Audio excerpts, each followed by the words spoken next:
Welcome to the Tukikube ne I&M Bank podcast with practical financial literacy tips to help them grow and succeed.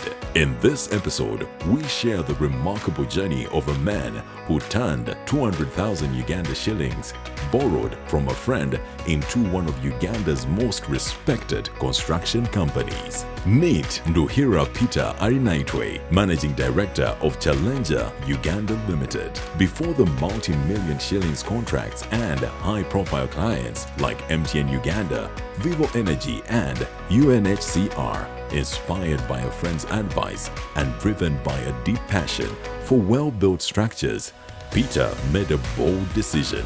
He quit his job. After exhausting his savings, Peter turned once again to the same friend, borrowing 200,000 Uganda shillings. With that small but significant amount, he registered Challenger Uganda Limited in 2002. Today, 22 years later, Challenger Uganda is behind major projects, including Shell Lugogo. Peter credits a large part of his growth to I&M Bank. From contract financing to exceptional customer service, he says I&M Bank took time to understand the unique challenges of the construction industry where cash flow is everything and provided the timely support he needed to succeed.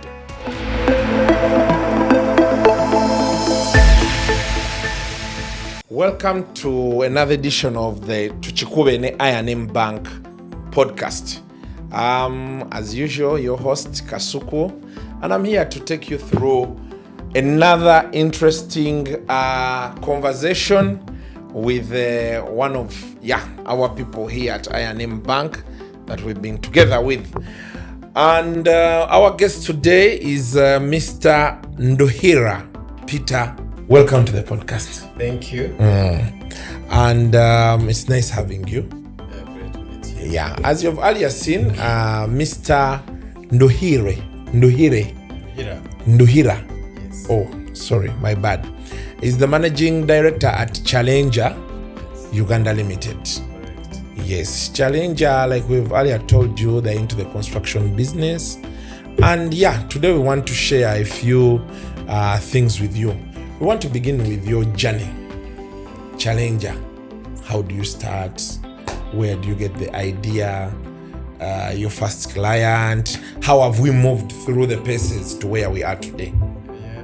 Before construction, I used to do customs agents, or what they call clearing, as a clearing agent. But my friend told me, this business of where you're using only the head will not take you anywhere. You need to have capital, because you're using your head as capital. So look for a business where you need to accumulate capital.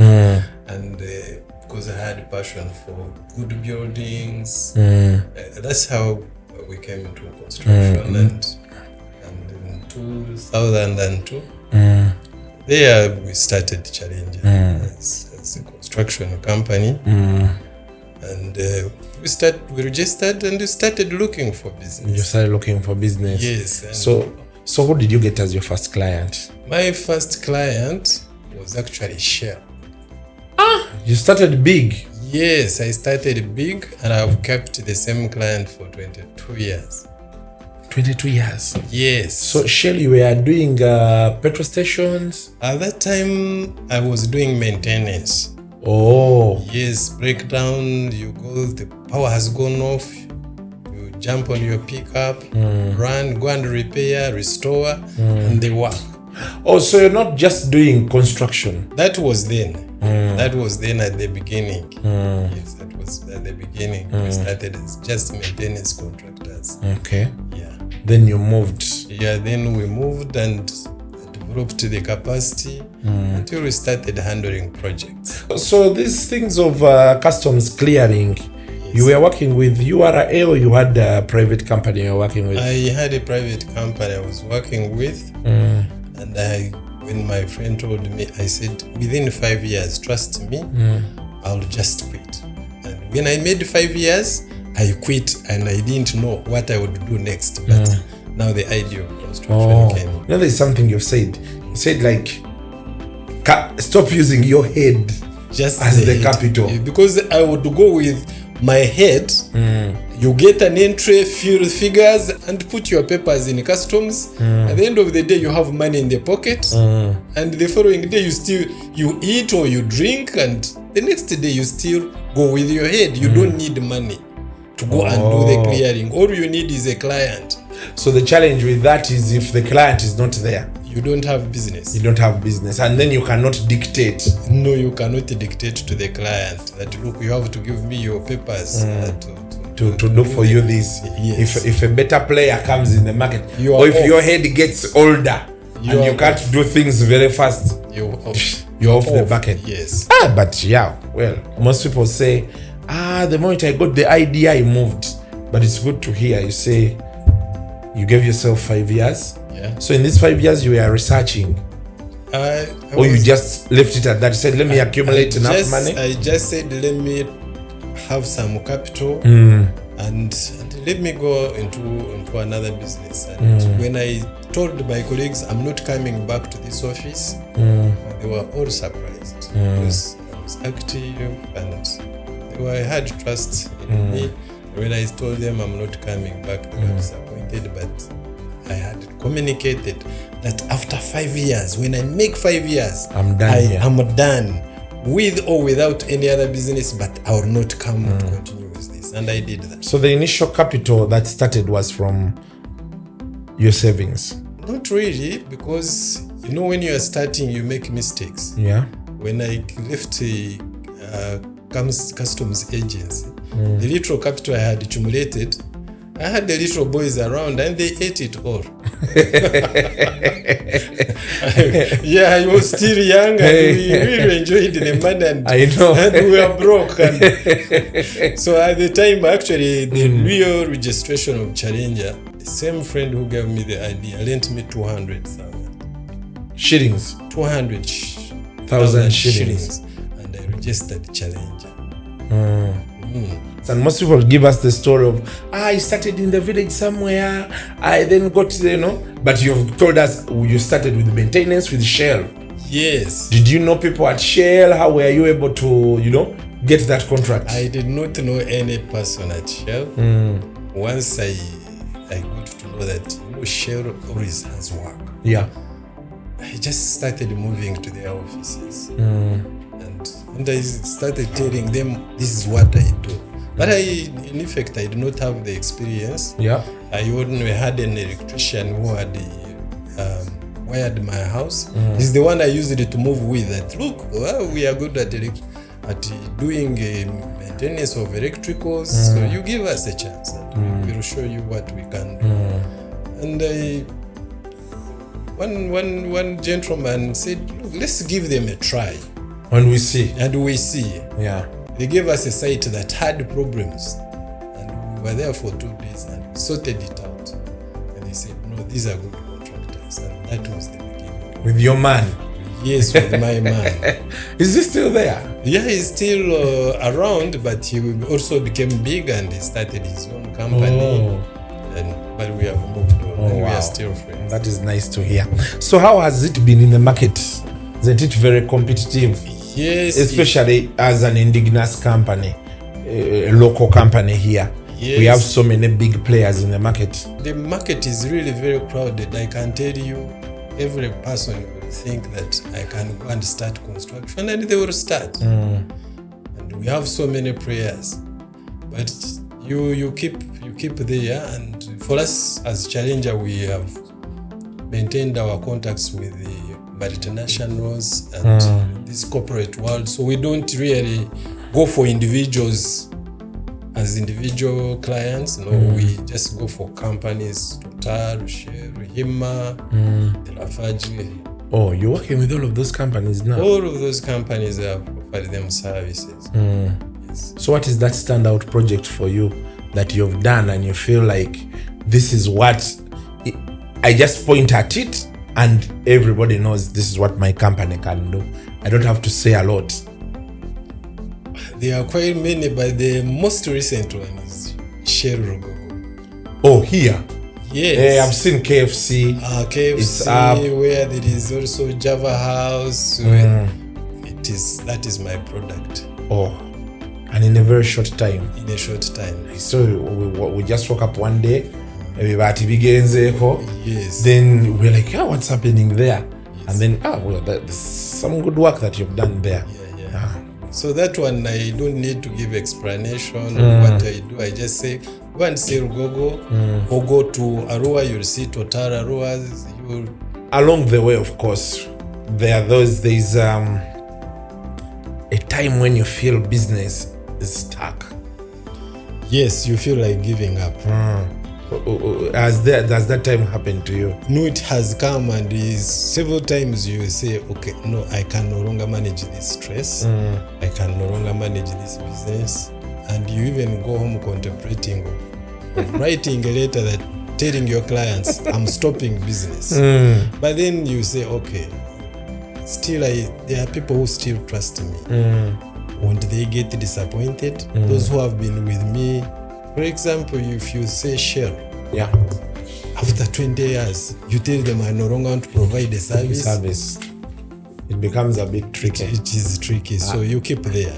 Before we started the interview here, I was asking you, we were telling you to test your sound, and then you were like, man, I cannot speak so loudly. So I asked you, how do you be in the construction business and you can't speak loudly? Because, man, recently I have somewhere I was trying to construct a retaining wall. So we're trying to do the drainage this side. Everybody was like, no. So I said, because I'm in the center, I told them, you people, let me do my part. Everybody will hustle. Because I'm the last to where the drainage pours. So everybody was saying, they want to do their part and leave the rest for me. So I said, let me do this part. Now, when I took the contractor, they worked for 3 days. They finished the hardest part, then said, Negwe, I sent it to Zimala. Now, we had to be on the phone, you argue. Neda. You leave what you're doing, you drive there, you go, you argue. We ended up, we disagreed. I told them, now if you can't, you leave. Then I brought in other people to finish the job. So that's why I was wondering, with the stress and, everything that happens around construction, how you're able not to shout. No, incidentally, or the beauty with dealing with the big boys, they have systems. That yes, by the time they give you a job, they have described fully what they want. You can read and know that this is what they want.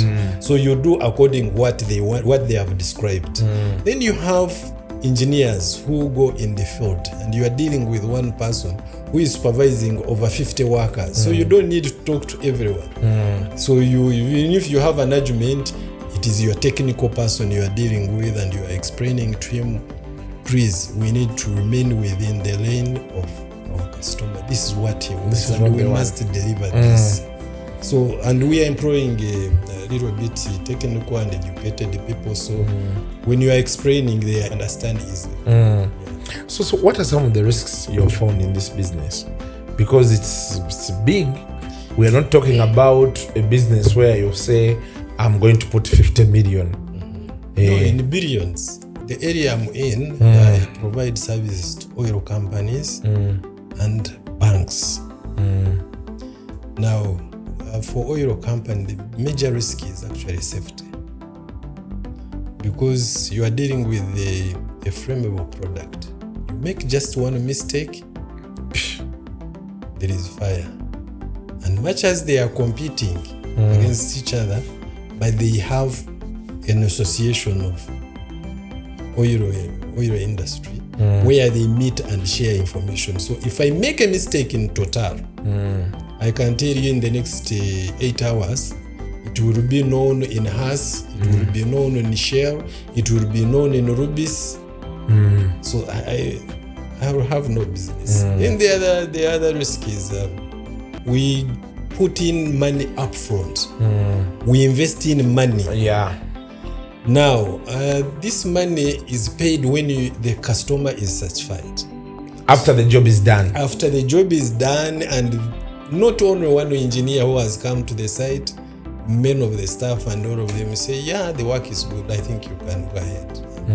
So it's a big risk. You're getting money, and sometimes this money is not yours. You've borrowed it from the bank. You've invested it in somebody's property, and he's at liberty now to pay you when you've done the work and when he wants. To their satisfaction. To their satisfaction. Wow. So should the client say, look, I'm not happy when you have injected in more than 1 billion, trust me, that money might never be recovered. It goes out in hot air. You've spoken about banks. Yes. We are on Tukikube I&M Bank. Yes. You're one of our customers. Yes. Over the years. And a satisfied customer. You are satisfied? A satisfied customer. That is nice to hear. So when do you meet I&M Bank? We want to know what has been your journey with I&M Bank. I think the I&M, our relationship is not so long. Yes, I knew it as Orient Bank before, and I did not do much transaction until a few years back. Okay.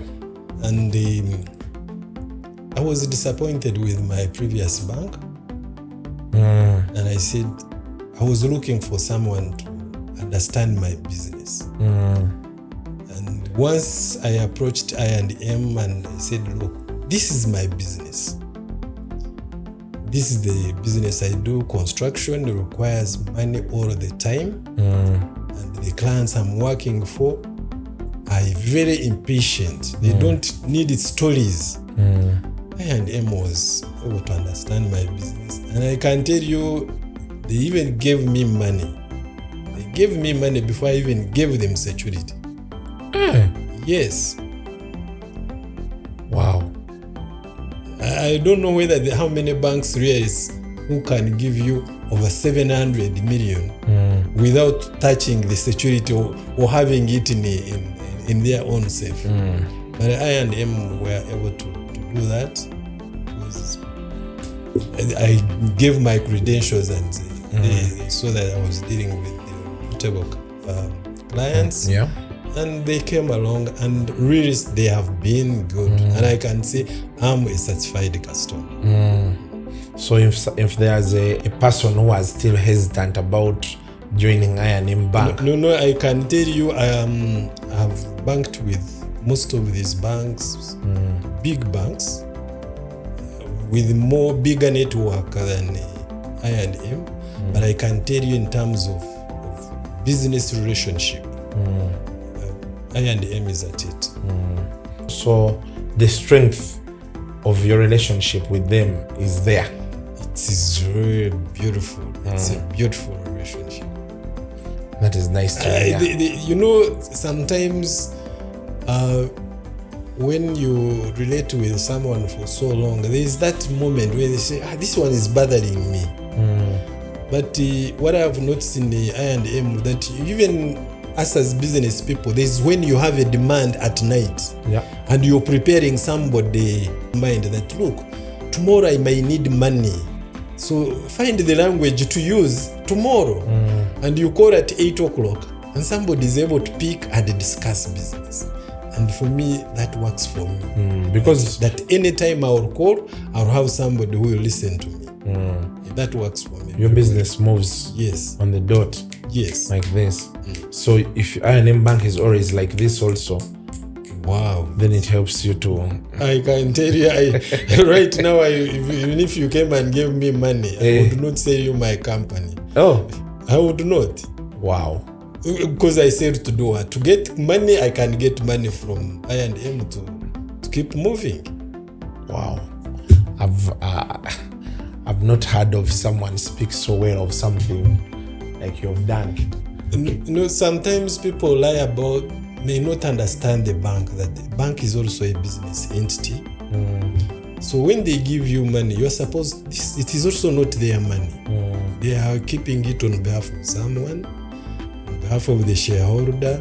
So they are supposed to make some little money and give a reward to the investor, the person who put in money. Now when someone says, look, I'm charging you 20%, oh, the bank is killing us. No, but they are also in business. They're also in business. They need to return that money and also get some. Yes, and I can tell you the bank will never give you money if they see you are not going to make money. They will first look at your products, your prices, your previous experience, and say, okay, this person with this, I think he has been making money, or he can still make money. If they don't see you going to make money, they won't give you their money. Because I don't think it is their intention really to have people's property. So people, when you get bank money, just pay it back, and you'll have a good relationship with them. So over the years, many companies have tried to have failed because of mismanagement. Yeah. What lessons do you give these people? No, money for the business, let it the money remain for the business. Businessman. You should be for the business. You shouldn't be tempted. Yeah, no. Don't see a nice car and you say, look, I think I need to drive this car. Yes. And you get 500 million, 700 million, and you get it out of the business and you go and drive the nice car. The following day, you will not have capital. You wait when you make money, you have your dividends, or you have your salary.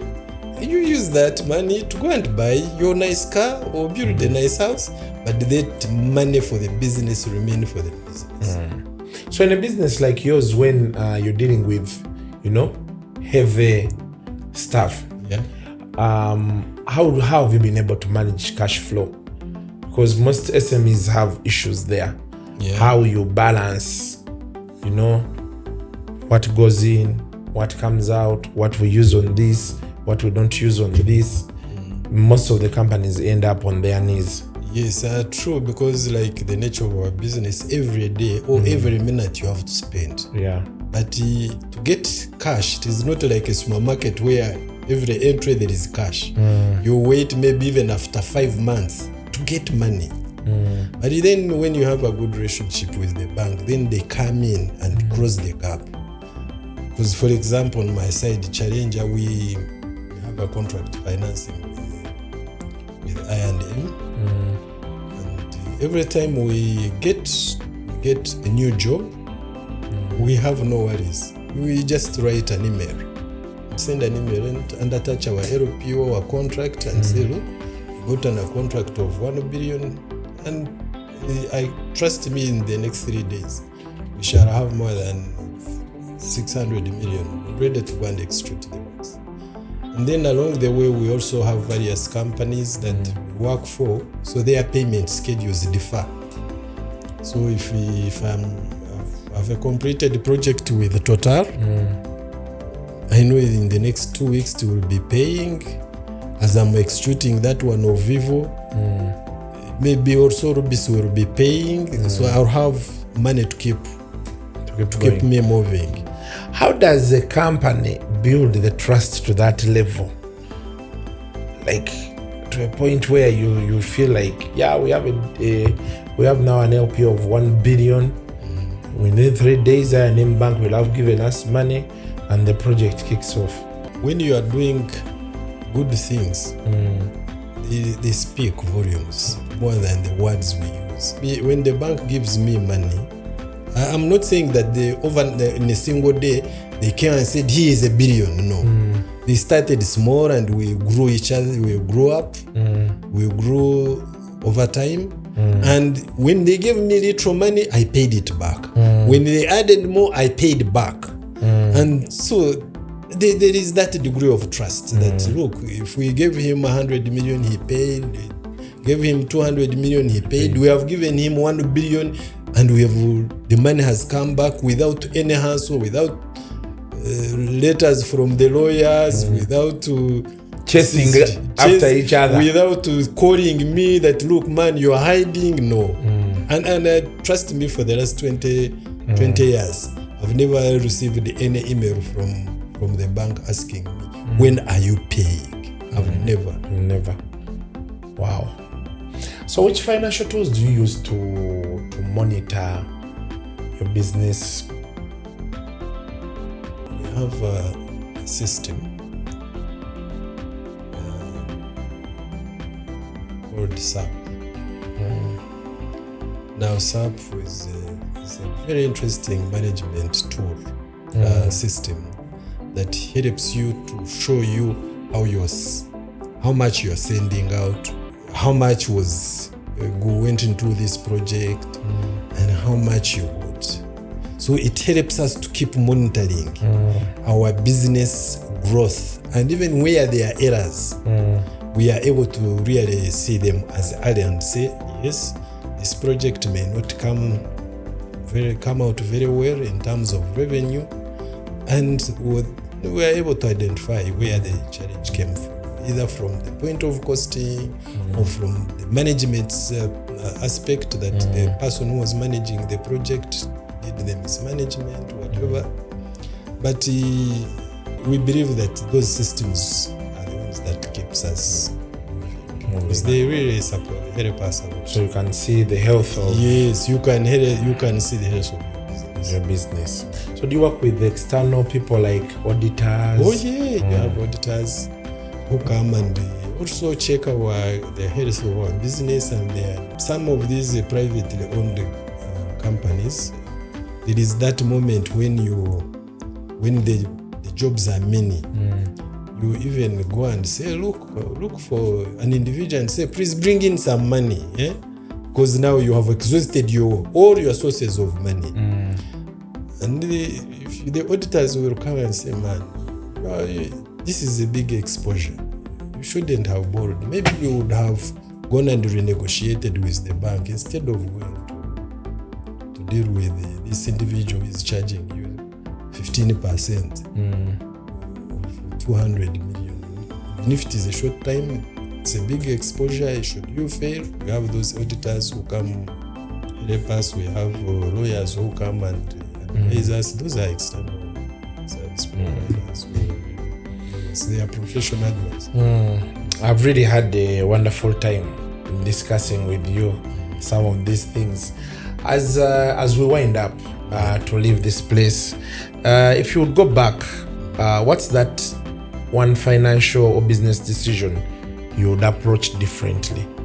The mistake I can still recall is that I negotiated for a business deal with a government entity, and that government entity, they requested for some interesting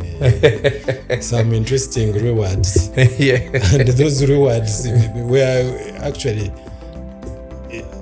becoming disastrous, because I had borrowed over 1.1 billion and I made a loss of 450 in one single job. And I said, I think I was becoming overambitious, because I was still running projects of 200, 300 million. So I said, no, I think I can graduate to 1.1 billion. And 1.1 billion became like a cost. So it almost choked you. Yes, but I completed the project. Internally, it is us who knew what we had gone through. So I think it was a learning experience, because from that time, we went slow to do with government projects. Those that are not independent. Yes, we provide our services to organizations like Civil Aviation, but those ones are independent. They have their own control, but the other one was a water project which was disastrous. So for me, even if you said, look, go and negotiate in government, and paying that money was also a problem. Now, for those young engineers out there that want to break through, to make it big, like you have done, what advice would you give them? Simple. Just let them be committed, and when they start, let them do quality. Small as it may be, let them do quality. You don't need really to go to the TV and say, look, I do construction, I've done this. Just do it, and people will come and ask, who did it? And we've been contacted. Actually, right now we have a project of around 4 billion, where somebody looked for us for 2 weeks, and we were evasive because it was not very known to us. And we were like, no, we want to see you. I said, but which company? You tell us which company. Because I was more interested in the company than the voice of a person. Until he said, look, meet me. And when we discussed, when I asked him, okay, tell me which company, he said, Sopco. And you may not be aware of Even you may not know so. I don't know it. But there is a company that deals with palm oil. And I can tell you, they have too much money. They don't know what to do with it. But they came looking for me but because now they are using it on you. Because they saw quality. Yes. But how is construction these days? The business. I'm seeing people are very busy. We can hardly find builders, engineers. There are so many projects moving on in the country. Even us, we've had challenges. The senior Mansons or the senior technicians have run to the oil pipeline projects. They have gone to these big road contractors. But we maintain our own, those who understand, those who are reliable. We keep them. And sometimes, when you are paying your workers very well, they also stick to you. All right, thank you for your time. Thank you very much. It's a pleasure. I appreciate your time. Yeah. Thank you for giving me an opportunity to talk about my business and talk about my bank. Your bank. And thank you for banking with I&M Bank. It's really my bank. Yeah? It's my bank. That has been Mr. Nduhira. Yes. The MD at Challenger Uganda Limited. They're into construction and everything related to that. So you've heard the story of how slowly he came to the young engineers. You don't need to dream. You need to start. The most important thing I've always told people, start. The moment you start, everything is going to find you. Yeah. You will fall down, you find a way of getting back up, but the most important thing is for you to start. The most interesting thing, when I tell people that I started with 200,000, they don't believe. They don't believe. They say, okay, where did you get the money? How did the 200 turn into some billions of money? And I say, it is 200,000. And the rest is your brain. Then you talk to people, convince people. Exactly. To be honest, when I go to the first LPO, to get even cables, I was struggling. And I didn't know where they were even selling them. I went to Chiembe. I remember I met a woman called Amena, and I convinced, she said, Unosimobi. Why is he convincing me? Hey. I said, what I can do, I have my old vehicle, I can leave my logbook here and give me wires. And she gave me wires without paying even a shilling. Because I did not have money. My capital, I had enjoyed it and with the boys. With the boys. But the 200, I can tell you, is miracle money. Became miracle money. And today you are here. I'm here. I can talk to the big bank and say, look, I need 2 billion, and they are ready to say, okay, bring the documentation, and in 1 week, they're able to give me the money. Yes. Wow. It's been worth the journey. Yes. You've really, taken it step by step. I hope we learn, not just me, but also you guys watching. I hope you learned something from his story, and now he has been able to hold things together for all this while. It is not rocket science. It is happening to everybody, to us every day. And all started with 200,000. So how are the boys? The boys definitely graduated. Some of them have gone out of the country. Others, they have regretted the decision they made. I know. And some of them now are men. We also talk the same language. They are business people. The way you said, we enjoyed the money with the boys. Yes. Anyway, until next time, bye-bye.